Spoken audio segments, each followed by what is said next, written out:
ፖፖ ላይቭ ስላመጣው አዲስ ፊቸር ስንቶቻችሁ ታውቃላችሁ? ሰላም እንዴት ናችሁ? እንኳን ወደዚህ ዩቲዩብ ቻናል በደህና መጣችሁ።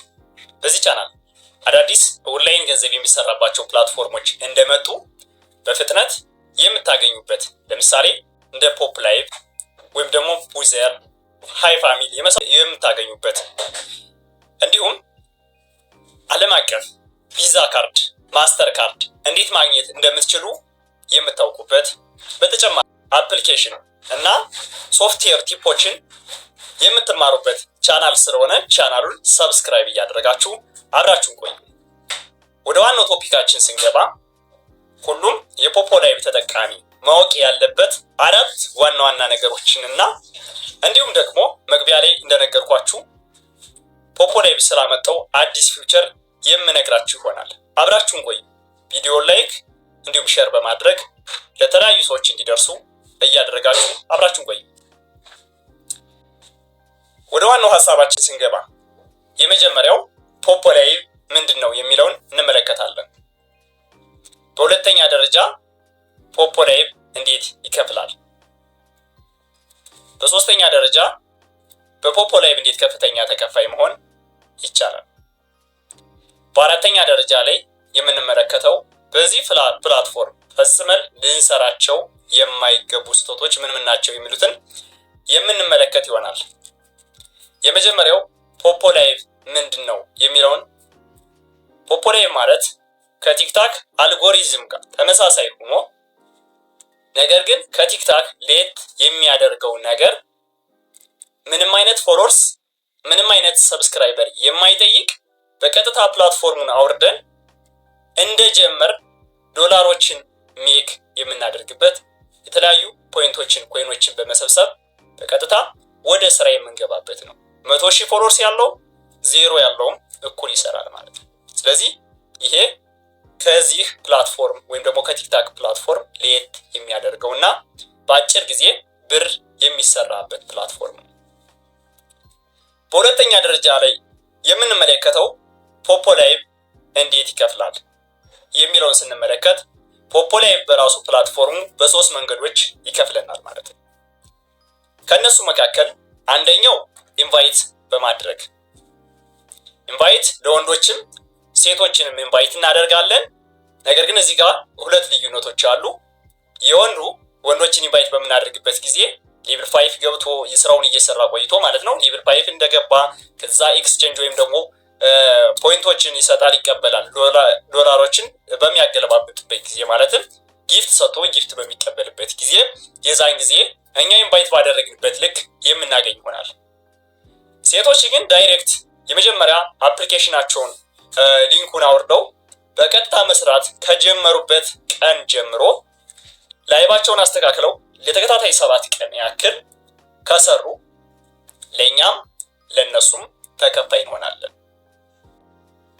በሁለተኛ ደረጃ ላይ የምናየው ላይቭ ወይም ደግሞ ፓርቲ ላይ በመቀመጥ ማለት ነው። ላይቭ ልክ እንደዚህ ላይቫቸውን ፊት ለፊት ከካሜራቸው ጋር ሆነው የሚሰሩት ነው።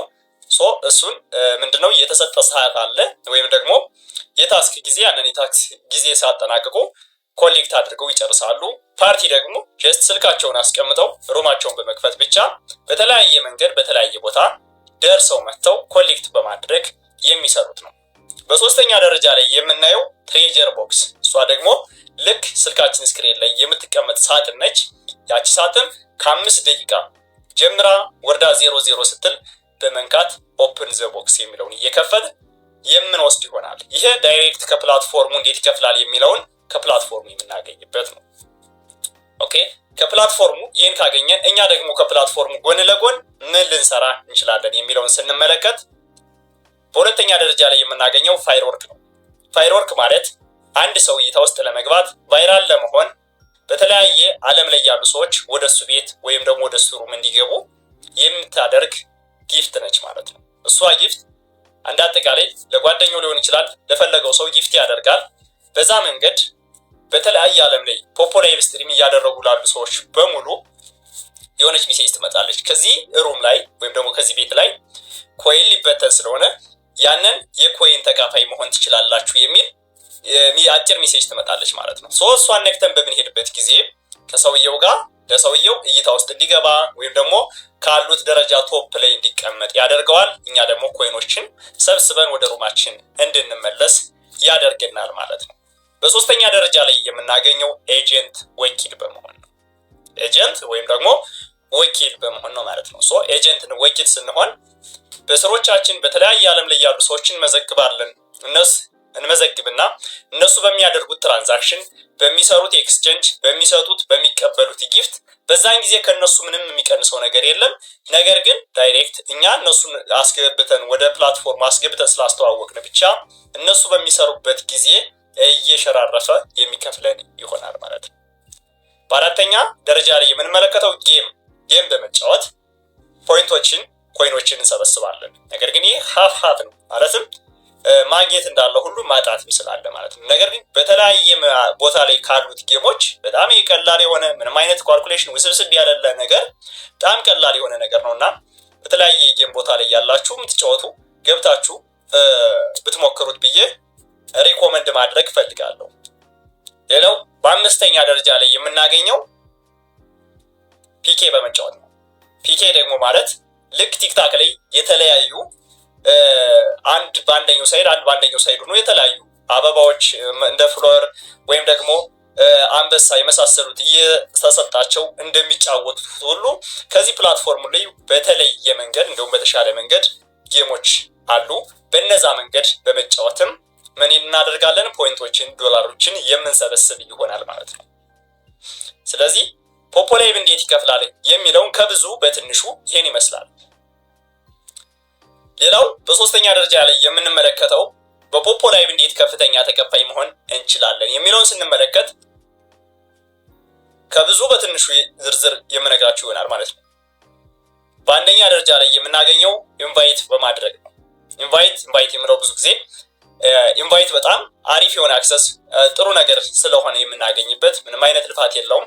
ነገር ግን ኢንቫይት አድርገን እሷም በቀጥታ ዳይሬክት ገብታ ላይቫን በምታጠናቅቅበት ጊዜ ታስኳል አጠቃላይ ለ7 ቀን በሰራችበት ጊዜ እስከ $18 ወይም ደግሞ 180,000 ፖይንት ድረስ የምናገኝበት አዲስ መንገድም ስለተመቻቸ በዛ መንገድ እናገኝበታለን ማለት ነው። ከአንድ ሰው ነው ይሄን የምናገኝበት።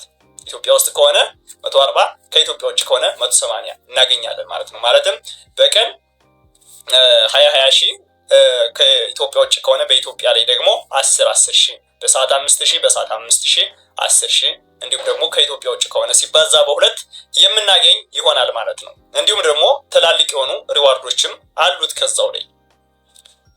በሁለተኛ የምናገረው መጀመሪያ በእርግጥ ገለጻ አድርጌለታለሁ ኤጀንት በመሆን በጣም ብዙ ፖይንቶችን ብዙ ኮይኖችን እንሰበስባለን። ኤጀንት ስንሆን ሌቭላችን አንደኛ ሌቭላችን የመግቢያ ሌቭላችን ሌቭል 5 ይገባል።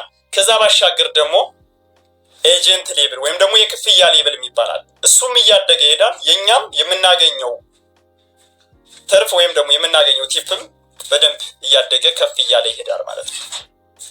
ስለዚህ ኤጀንት በምንሆንበት ጊዜ በስሮቻችን የተለያዩ ሰዎች እንመዘግባለን። እነዛ በሚያደርጉት እንቅስቃሴ እንዲሁም የነዛ ልጆች እያለ እስከ 4 እስከ 5ኛ ድረስ በሚሰራው ስራ እኛ የሆነ ጊዜ ሰርተን እንኳን መስራት ይብን ብናቆም በራሱ እነዛ በሚሰሩት ሁሉ ቲፕ ማግኘት እንችላለን በየቀኑ ማለት ነው። ስለዚህ ከፍተኛ ተከፋይ ከምንሆንባቸው መንገዶች በሁለተኛ ደረጃ ላይ የምናገኘው ኤጀንት ይባላል ማለት ነው። ሌላው በሶስተኛ ደረጃ ላይ የምንመለከተው ሮኬት ሆስት ወይም ደግሞ ሮኬት ሆስት ኤሳይዶል እንዲሁም ደግሞ ስታር ሆስት። ይሄ ማለት ሮኬት ሆስት ወይም ደግሞ ኤሳይዶል ምንድነው ካላችሁኝ ታለንት ወይም ደግሞ የራስን የሆነ ነገር ተሰጥኦ የሆነ ነገር ማዳበር። እዚህ ጋር ለምሳሌ እንደ ዳንስ፣ ውዝዋዜ የመሳሰሉትን ታለንታቸውን የሚያሳዩበት መንገድም ተመቻችቷል አለው ማለት ነው። የፕላትፎርም በተለያዩ በያላችሁበት አካባቢ ይሄን ማድረግ የሚችሉ ያላችሁ ሰዎች አላችሁ። ወደዚህ ገብተው እንዲጠቀሙበት ማድረግ ይችላላችሁ። ምክንያቱም ይገባሉ የተወሰነ 45 ሰከንድ የምትሆን ቪዲዮ ቀርጸው ይልካሉ። ያቺ ቪዲዮ አክሰፕት ከተደረገች በቀጥታ ስራቸውን ነው የሚጀምሩት። የተለያዩ ጊፍተሮች ቤታቸው ላይ ይመጣሉ። ጌመሮች ይመጣሉ። በዛን ጊዜ ምን ይሆናል ማለት ነው? የእነሱም ሌብላቸው እያደገ ይሄዳል። ወደ ስታር ፖስት ወደ ከፍተኛ ተከፋይ ወደሚሆኑበት ደረጃ ይመቻቻሉ። እንዲሁም በወር እስከ $450 የሚያገኙበት መንገድም ይመቻችላቸዋል ማለት ነው። ስለዚህ ይሄ ከፍተኛ ተከፋይ እንዴት መሆን እንችላለን? ብዙ በትንሹ ይሄን ይመስላል ማለት ነው።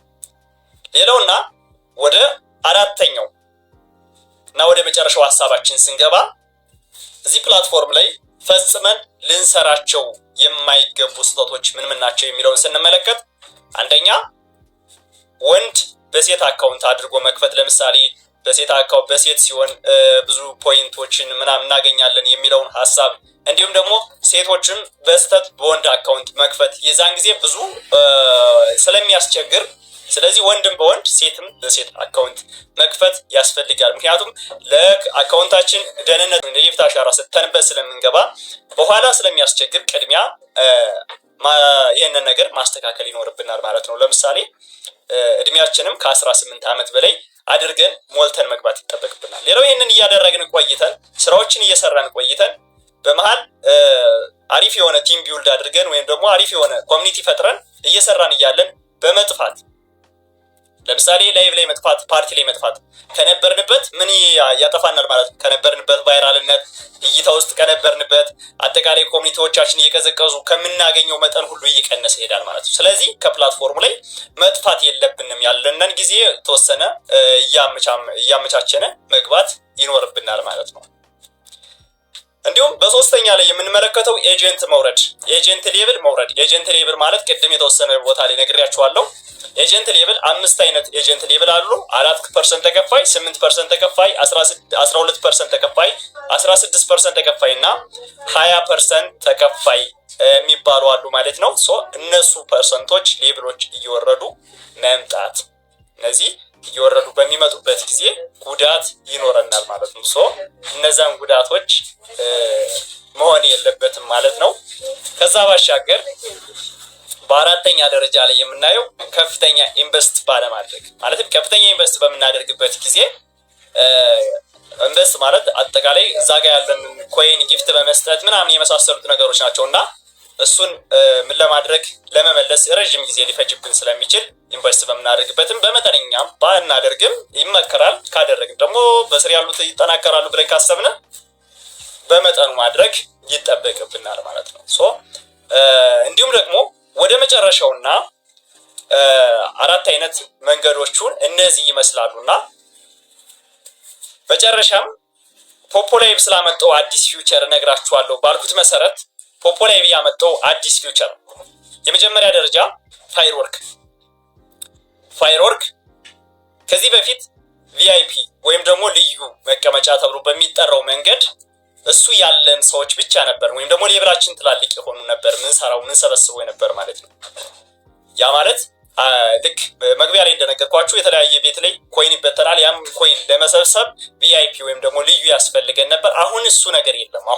አሁን በቅርብ ሰዓት በአንድ ወር ውስጥ ምናምን ይሄ አሁን አዲስ የመጣ አፕዴት ነውና ሁሉም ሰው በየገባበት ሩም ፋየርወርክ በተለቀቀበት ሚሴጅ በመጣበት ቁጥር ያንን እየገባ አዲስ ሆኖ የገባም ሰው በቀጥታ በቀን ብዙ ሺህ ኮይኖችን ሰብስቦ መዋል ይችላል። ሌላው ኢንቫይቴሽን ነው።